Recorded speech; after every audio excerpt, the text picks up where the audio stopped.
Bukas, alas 10 ng umaga, dapat dumating ka ha. Sumagot ako at ibinaba ang telepono. Kinaumagahan, nasilaw ako sa sobrang liwanag, sumakit ang mga mata ko. Itinaas ko ang kamay para takpan ang aking mga mata. Paglingon ko, nakita kong nakasandal si Bainingbing sa kanyang ulo, nakatingin sa akin. Bakit? Masyado kang gwapo. Gusto kitang tingnan ng matagal. Inilahad ni Bainingbing ang isang kamay at dahan-dahang hinaplos ang aking ulo. Gutom ka na ba? Ngayon, ako ang magluluto. Marunong kang magluto. Medyo nagulat ako. Parang hindi ko pa lubusang kilala si Bainingbing. Maliban sa pagiging senyorita ng pamilyang Bai, maliban sa mga impormasyong nakasulat, kakaunti lang ang alam ko tungkol sa kanya. Dahan-dahan kong itinaas ang aking ulo. Dapat ko na bang muling kilalanin ang babaeng ito? Dati, natuto akong magluto noong nasa labas ako. Malambing nang umiti si Bainingbing. Hindi naman masama ang luto ko. Tikman mo mamaya. Esan. Bumangon ako at binuksan ang kurtina. Tiningnan ko ang asul na langit sa labas. Tumingala ako at ipinikit ang aking mga mata. Matagal na akong hindi nakaramdam ng ganitong kasariwaan. Para bang nawala lahat ng lakas ko.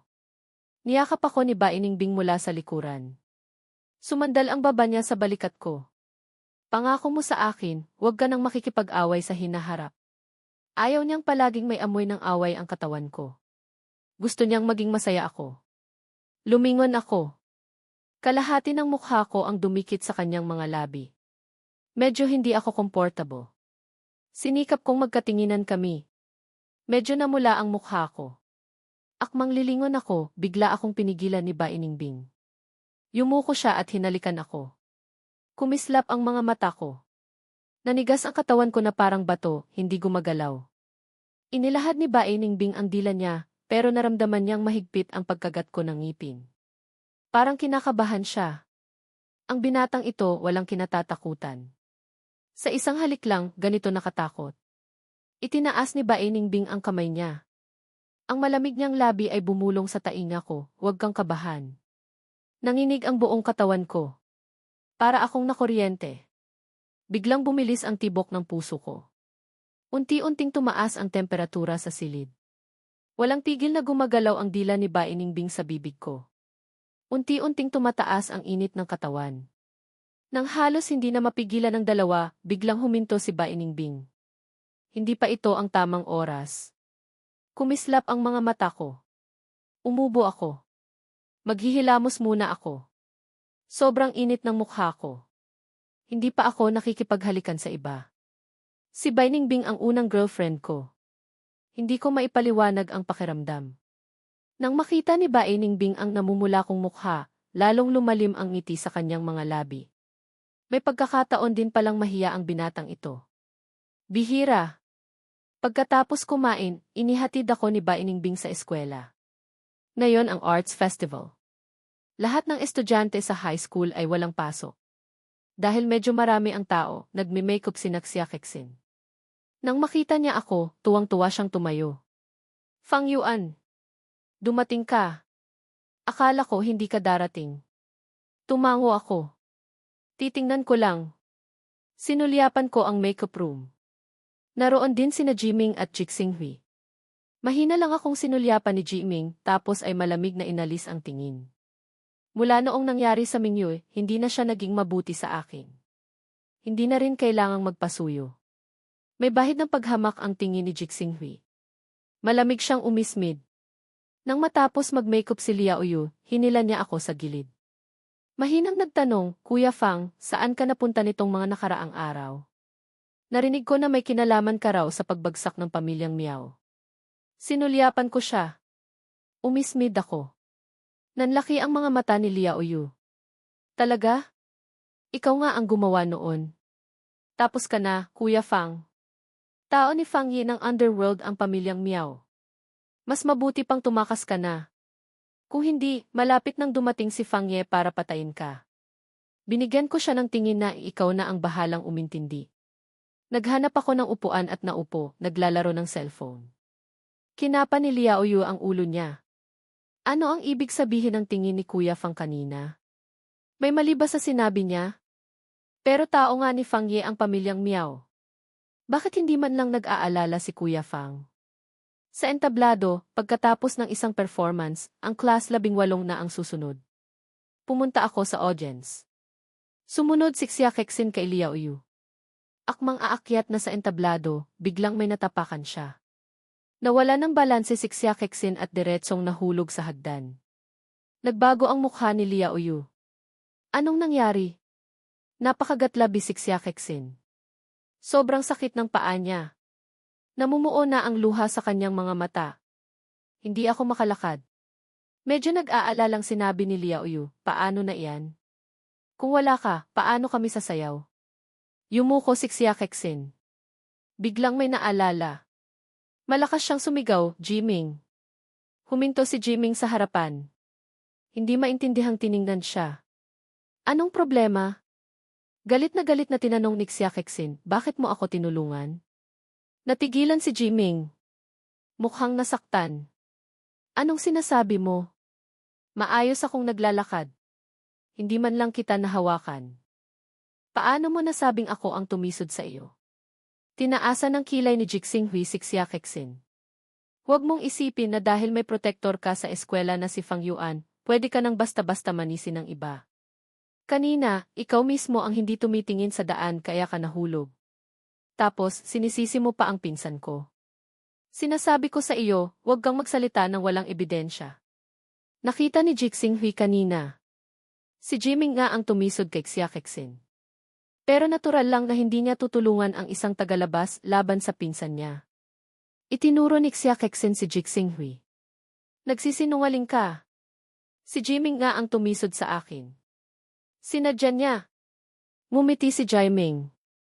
Sabi mo sinadya ko? May galit ba ako sa iyo? Bakit kita sadyang titisurin? O iniisip mo na sa ganitong pagkakataon kita titisurin dahil mas maganda ang sayaw ng class 18 kaysa sa amin, kaya gusto kong sirain ang programa ninyo. Yumuko si Xia Kexin. Matagal siyang hindi makahanap ng salitang maisasagot. Totoo ngang si Jiming ang tumisod sa kanya. At talagang iniisip niyang ayaw ni Jiming na mag-perform ang klase nila. Pero tama rin ang sinabi ni Jiming. Ang class 1 ay nakakuha na ng 75 na mataas na puntos, kaya sila na ang una. Hindi na kailangang sirain pa ang programa ng class 18 para lang sadyang tisurin siya. Anong nangyayari? Sa gitna ng tensyon, lumapit ako. Sinulyapan ko ang mga tao roon. Ilang beses nang tinawag ng host sa labas. Hindi pa rin lumalabas ang mga taga-class 18. Napansin kong may mali. Pumunta ako sa backstage. Agad na lumapit sa akin si Liao Yu. Ikinuwento niya ang nangyari.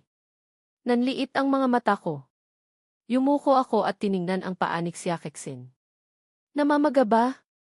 Nag-aalalang nagtanong ang katabing si Liao Yu, makakasayaw pa ba siya? Hindi. Tumayo ako. Napunta ang tingin ko kay Jiming. Xia Kexin, paano na iyan? Matagal na nating pinraktis ito. Sayang naman kung susuko tayo ngayon. Sumagot si Jiming. Nakangiting tiningnan niya ako. Hayaan mong palitan ka ng kapatid ko. Palagi siyang matalino. Siguradong hindi niya sisirain ito, di ba, kapatid? Nanliit ang mga mata ko. Matagal bago ngumiti si Zuchon. CJ. Natigilan si Jiming. Tapos ay ngumiti. Kung gayon, manonood ako sa ibaba ng magandang performance ng kapatid ko. Pagkaalis ng mga taga-class 1, naging seryoso ang mukha ng lahat ng taga-class 18. Yumuko si Xia Kexin. Matagal bago niya ako tiningnan. Ako na lang. Hindi ka pa nakakasayaw. Sinabi lang iyon ni Jiming para pagtawanan ka. Nasprain lang ang paa ko, kaya ko pa. Ibinigay ko ang cellphone kay Xia Kexin. Walang ganang sinabi ko, ako na. Pero hindi mo man lang alam ang mga galaw. Halos maiyak na si Xia Kexin sa kaba. Tinapik ko ang balikat niya. Huwag kang mag-alala. Kung paano kayo sumayaw, ganoon din ang gagawin ko. Huwag niyo akong pansinin. Saglit na nag-isip si Liao Yu. Sige na nga. Ganito na rin lang. Hindi naman pwedeng hindi umakyat sa entablado. Kuya Fang, tumayo ka lang sa likod. Sikapin mong hindi ka makita ng mga hurado. Alam ko ang mga sayaw ni Xiaoqing. Titingnan ko ang sitwasyon, papalitan ko ang pwesto. Ngayong napilitan na, wala na siyang magagawa kundi sumubok. Binigyan ko siya ng tingin. Walang sinabi, diretsong umakyat sa entablado. Tumugtog ang musika. Tumayo ako sa likod ng mga kasama ko. Sumayaw ang iba kasabay ng musika. Sa ibaba, pinapanood ni Jiming ang eksenang ito. Isang ngiti ang sumilay sa kanyang mga labi. Ang taong hindi marunong sumayaw ay tiyak na pagtatawanan. Hindi pa siya gaanong natutuwa, biglang pumasok ang musika sa kasukdulan. Ang nakatayo sa likod na ako ay isang side flip, tumalon sa harap ng mga kasama ko. Kasunod nito, iba't ibang mahihirap na galaw, perpektong tugma sa musika. Side aerial, floor work, mabilis na pagpapalit. Lahat ng galaw ay parang agos ng tubig. Pag-akyat ko sa entablado, naging background na lang ang mga kasama ko sa tabi. Lahat ng tingin ng tao ay nakatuon sa akin. Wala man lang hiyawan sa. Lahat ay napanganga habang pinapanood ang performance na ito. Karamihan sa mga estudyante sa high school ay hindi naiintindihan ang mga galaw ng street dance. Pero alam nilang sobrang astig ng sayaw ko. Tumigil ang musika. Isang paikot na sipa ang nagtapos. Biglang umalingaw ang nakabibinging palakpakan sa. Ang mga hurado sa harap ay hindi napigilang tumayo at pumalakpak. At ang ilang nasa likod ng mga hurado ay tulala. Nakatingin sa akin. Paano nangyari iyon? Kailanman ay hindi sinabi ni Fang Yuan na marunong siyang sumayaw. Bakit ang galing niyang sumayaw? Ang level niya ay pang-profesional na. Napakagatlabi si Jiming. Ang puso niya ay napalitan ng gulat at galit. Gusto niya sanang ipahiya ako, pero pinasikat ko pa ang kabilang panig sa harap ng buong eskwelahan. Gustong-gusto na niyang sakalin ang sarili niya.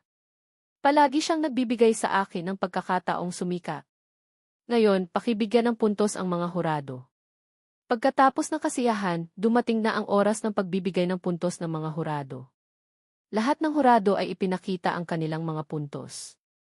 Tuwang-tuwang sinabi ng host, binabati kita, Class 18, sa pagkakamit ng pinakamataas na puntos na 100. Naghiyawan ang buong Class 18. Ang mga kasama kong sumayaw sa entablado, hanggang sa pagbaba nila, tulala pa rin. Pagkalipas ng matagal na panahon, tuwang-tuwang tiningnan ako ni Yu. Kuya Fang, ikaw ano pa ang hindi mo kayang gawin? Mahina ko siyang sinulyapan. Marami akong hindi kayang gawin. Ang galing mong sumayaw, bakit hindi mo sinabi sa amin? Kung alam lang namin, ikaw na lang sana ang ipinadala ng Class 18. Tinalo mo na lahat. Walang interes. Nitong mga nakaraang taon, marami akong ginagawa. Hindi pa nawawala ang laso ni Lola. Malaki ang ginugol kong enerhiya sa pananaliksik sa Chinese medicine. Ang underworld, mula sa walang pamamahala hanggang sa Jingsheng, napakahirap. Kapag abala, nag-aayuno ako. 1 buwan akong walang tigil. Dati, kailangan ko pang imbestigahan ang pagkamatay ni Ji Qinghan at pumasok pa sa eskwela. Napakaraming bagay. Sobrang stress ko rin. Wala akong ganang sumali sa walang kwentang arts festival. Sige na nga. Alam ni Liao Yu ang ugali ko. Basta, sa pagkakataong ito, malaking tagumpay ang Class 18 natin. Lahat dahil kay Kuya Fang. Tiningnan ko ang oras. May gagawin pa ako, mauuna na ako. Ngayon, hindi ako sinundo ni Bai Ningbing. Magdaraos ng piging ang pamilyang Bai. Kailangan niyang manatili sa bahay para asikasuhin ang ilang bagay. Hindi ko rin sinabi sa kanya kung anong oras ako uwi. Balak kong pumunta sa library para maghanap ng ilang medical books. Pagdating ko sa gate ng eskwela, narinig kong may tumawag sa akin, Ginoong Fang. Lumingon ako at nakita ang babae sa loob ng sasakyan. Magalang akong tumango. Tapos ay pumasok ako sa sasakyan niya.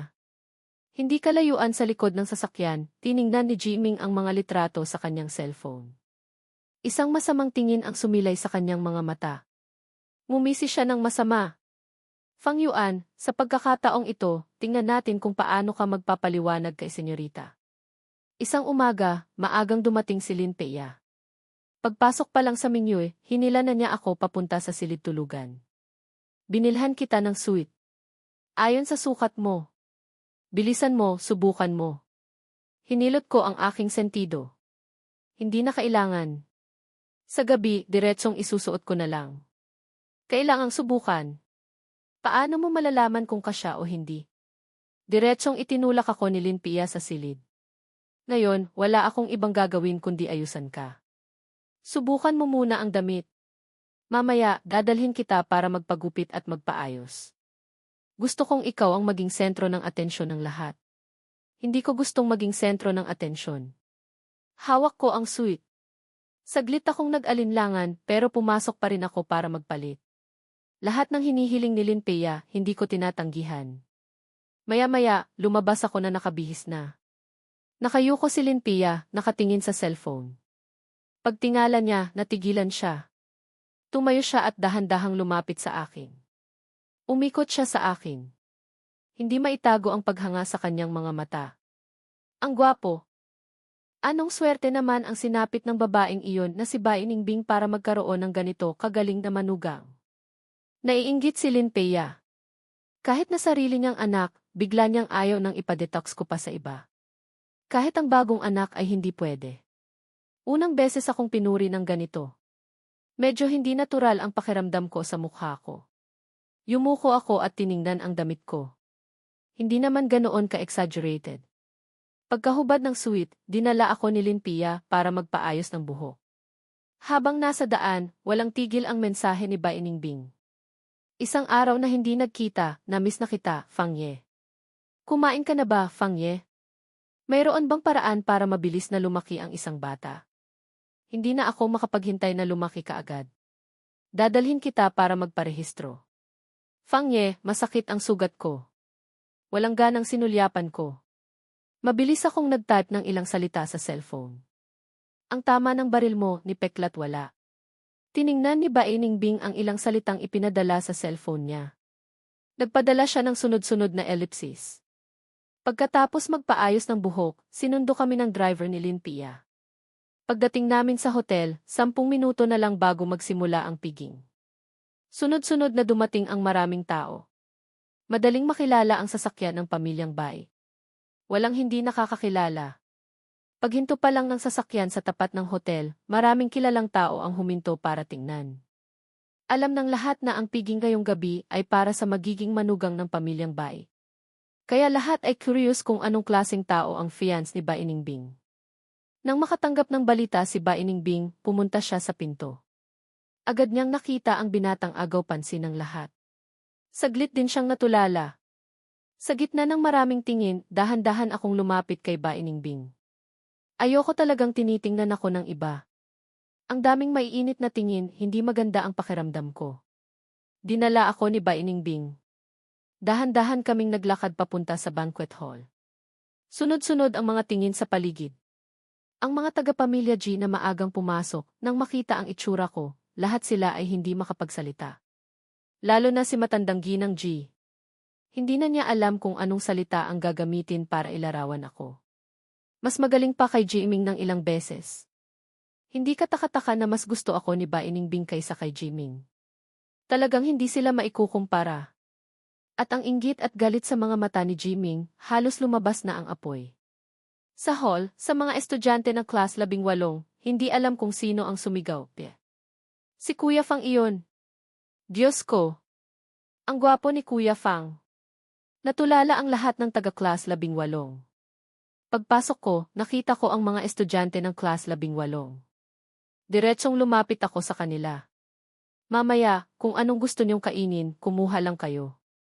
Baka hindi ko kayo maasikaso, uwi na ako. Sabihan niyo ang security guard sa pinto, aayusin nila ang sasakyan para ihatid kayo. Kinaumagahan, pumunta si Linpea sa menu. Sabi niya, ang piging ay para lang sa ilang kaibigan ng pamilyang Bai. Nag-aalala siyang baka mabore ako mag-isa, kaya pinapaimbitan niya ako ng ilang kaibigan. Wala akong gaanong kaibigan sa Licheng, ang mga estudyante lang ng class 18. Kaya binigyan ko silang lahat ng imbitasyon. Noong una, akala ko hindi marami ang darating. Ngayon, mukhang lahat sila ay dumating. Tumango si Liao Yu. Kuya Fang, ikaw na ang bahala. Aasikasuhin namin ang sarili namin. Walang nang sinabi pa. Sumama kina Bai Ningbing at Linpea sa gitna ng banquet hall.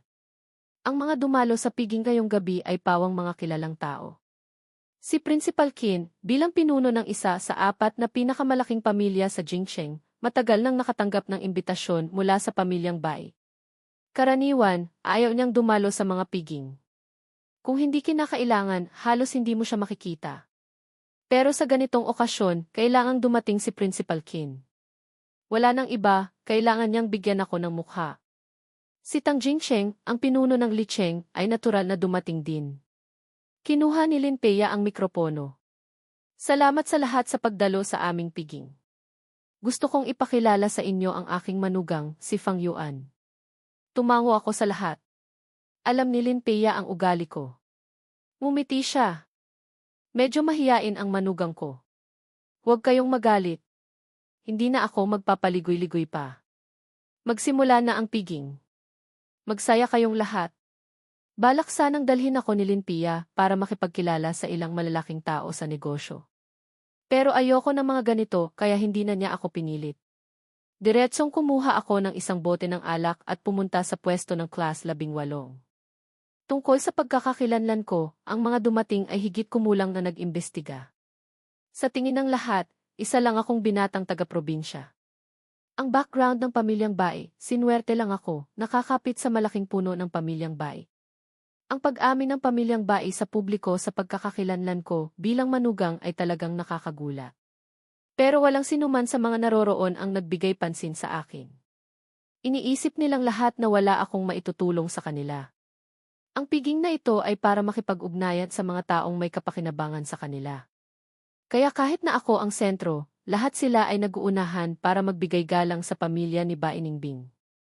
Tungkol sa akin, otomatikong binaliwala ako ng lahat. Nang makita ni na Principal Qin at Tang Jingcheng ang eksenang ito, medyo sumama ang kanilang mga mukha. Sino ba namang hindi nakakaalam sa ugali ng mga taga-Jingcheng? Iniisip lang nilang walang kwenta si Fang Yuan sa kanila, kaya sinasadya nilang baliwalain siya.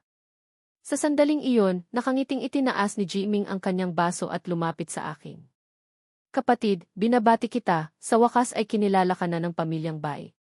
Hindi pa nagsasalita, medyo hindi na masaya si Liao Yu. Anong ibig sabihin ng tapat sa pamilyang Bai? Palagi namang kinikilala si Kuya Fang, okay? Huwag kang manggulo rito. Hindi man lang tiningnan ni Jiming si Liao Yu. Nakatingin lang siya sa akin. Kapatid, may kaunting hindi pagkakaunawaan sa pagitan natin. Sa tingin ko, hindi na dapat pagtalunan pa iyon ng magkapatid. Ang mga nagawa kong mali noon, sana mapatawad mo ako. Hawak ko ang baso, nakasandal sa mesa sa likod ko. Nakangiti akong tinitingnan siya. Madilim ang tingin ni Jiming. Ang ngiti sa kanyang mukha ay hindi pa rin nawawala. Kung gayon, hindi ko na istorbohin si kapatid. Sana maging matagumpay ang piging mo ngayon. Tinaasan ko ng kilay. Tiningnan ko ang direksyon kung saan siya umalis, tila may iniisip. Nang makaalis si Jiming, saka lang lumapit sina Principal Qin at Tang Jingcheng. Ginoong Fang, binabati kita. Sa wakas, mayroon nang mag-aalaga sa iyo ng mabuti. Makakapagpahinga na rin ako. Hawak ni Tang Jingcheng ang baso, magiliw ang ngiti sa kanyang mukha. Umiti ako. Salamat, Tito Tang. Tiningnan ni Principal Qin si Tang Jingcheng. Pagkatapos ay inalis ang tingin. Tiningnan niya ako at paulit-ulit na pinuri. Dapat mas madalas kang magsuot ng mga formal na suit. Ang gwapo mo. Itinaas ko ang baso. Sobra naman po ang papuri ninyo, Principal. Ngumiti si Principal Qin. Karapat-dapat ka sa pinakamagandang papuri. Pagkasabi, lumapit siya sa tainga ko at mahinang nagtanong, Hengchuan High School, pagpapalit ng principal. Ano na ang desisyon mo? Hindi ako nagsalita. Hindi pa ako nakakapagdesisyon. Itinaas ni Principal Qin ang baso. Huwag mo akong paghintayin ng matagal. Pero sana, maganda ang resulta. Tumango ako, hindi nagsalita. Sina Tang Jingcheng at Principal Qin ay sentro rin ng atensyon sa piging. Kahit saan sila pumunta, pinapansin sila. Ngayon, nang makita ng mga tao sa piging na sila pa ang lumapit para kausapin ako, nagsimula ng mag-isip ang lahat. Paano nakilala ng manugang ng pamilyang Bai sila? Hindi kaya hindi lang siya isang binatang taga-probinsya. Kaya may ilang nag-isip ng palihim. Hawak ang baso, lumapit para magbigay galang sa akin. Maganda ang mood ko ngayon. Hindi rin gaanong masama ang ugali ko. Ang mga lumapit para magbigay galang, magalang ko ring sinagot. Dito, nakikipag-usap si Linpea sa isang grupo ng mga mayayamang ginang. Biglang tumunog ang cellphone ng isa. Yumuko siya para tingnan. Nagbago ang kanyang mukha. Tapos ay binigyan niya ng senyas ang katabi. Pagkatapos, lahat ng tao sa piging ay yumuko para tingnan ang kanilang mga cellphone. Iba-iba ang ekspresyon ng kanilang mga mukha. May ilang nagbibigay galang sa akin, pinaalalahanan ng katabi. Agad silang umalis hawak ang baso. Wala nang sinabing iba. Nakatayo ako sa sulok, tinitingnan ang iba't ibang ekspresyon ng mga tao sa banquet hall. Nanliit ang mga mata ko. May ilang malapit kay Linpea na mga mayayamang ginang. Saglit silang nag-isip. Hinila nila si Linpea sa gilid. Ginang bae, hindi mo ba inimbestigahan ang manugang mo? Lumingon si Linpea, nagtataka. Bakit ko naman imbestigahan ang manugang ko? Napangiwi ang nagsasalita. Hindi maayos ang pribadong buhay ng manugang mo. Pagkasabi nito, agad na sumimangot si Linpea. Nagsisinungaling ka. Alam na alam ko ang pagkatao ni Fang Yuan. Paano siya magiging hindi maayos? Hindi ako nagsisinungaling. Ibinigay ng tao ang cellphone kay Linpea. Tingnan mo. May mga litrato siyang kasama ang isang matandang babae sa loob ng sasakyan, sobrang lapit nila. Na-post na sa Weibo. Tiningnan ni Linpea ang laman ng Weibo. Galit na galit ang mukha niya. Bigla niyang ibinato ang baso. Galit na sumigaw, walang hiya. Natakot ang mga tao sa paligid sa kanya. Umatras sila ng ilang hakbang. Ginang bae, huwag ka nang magalit. Marami namang ganyang lalaki. Mabuti na lang at nalaman mo ngayon. Kung hindi, kapag nakasal na sila, mahirap na. Sunod-sunod na nagsalita ang mga tao sa paligid. Sobrang dilim ng mukha ni Linpea. Tiningnan niya ang mga litrato sa Weibo. Isang malamig na tingin ang sumilay sa kanyang mga mata. Wala siyang sinabi. Diretsong hinanap niya si Baikang. Ibinigay ni Linpea ang cellphone kay Baikang. Madilim ang mukha. Ang ilang kilalang tao na dumalo sa piging kanina, lahat sila ay nakatanggap ng Weibo push na ito. Kayon ba natin ito ayusin o pagkatapos ng piging? Tiningnan ni Baikang ang laman ng cellphone. Lumabas ang kanyang aura. Walang hiya. Ngayon ay espesyal na piging para sa manugang ko. Sa ganitong pagkakataon pa magpo-post ng ganitong bagay. Malinaw na gustong ipahiya si Fang Yuan. Nasa loob kami ng sasakyan kasama ang isang napakatandang babae. Sobrang lapit namin sa isa't isa. Sa litrato, makikita ang babae na hinahaplos ang ulo ko, sobrang maalaga. Minsan, tinatapik niya ang balikat ko. Sobrang lapit ng kilos naming dalawa. Nakikita ni Baikang na hindi peke ang litrato. Malinaw na may sumusunod at sadyang kumukuha ng litrato. Ang pagpili ng kabilang panig na mag-post ng ganitong litrato sa ganitong pagkakataon ay para lang gawin akong sentro ng atensyon. Malamig na umismid si Baikang. Ang taong ito, masyadong minamaliit ang pasensya at tiwala ng pamilyang bae namin. Gusto kaming pag-awayin ni Fang Yuan. Mali ang kalkula niya. Tumango si Linpea. Malinaw ang layunin ng taong ito. Si Fang Yuan ang puntiryan niya. Sa ngayon, malamang hindi pa alam ni Fang Yuan. Kailan natin ayusin? Itatago ba natin sa kanya o paano? Hindi na kailangang itago. Sinulyapan ni Baikang ang mga tao sa banquet hall. Sa ganitong ekspresyon nila, sa talino ni Fang Yuan, malamang may nahulaan na siya. At saka, mabuti na rin na malaman niya agad ang kasamaan ng tao. Sa hinaharap, sa Jingsheng, marami pa siyang haharapin. Ngayon, ituring na lang natin itong isang aral para sa kanya. Nanliit ang mga mata ni Baikang. Magkunwari ka munang galit na galit. Tapos, ipahanap mo kung sino ang nag-post sa Weibo. Ito ang agarang solusyon. Gusto kong malaman nila na ang manugang ng pamilyang bae namin ay hindi basta-basta pwedeng tapakan. Doon, nakikipag-inuman si Bae Ningbing sa ilang mayayamang dalaga. Balisang lumapit si Shen Qinghe. Bumulong siya sa tainga nito. Agad na sumimangot ang malamig na mukha ni Bae Ningbing. Agad mo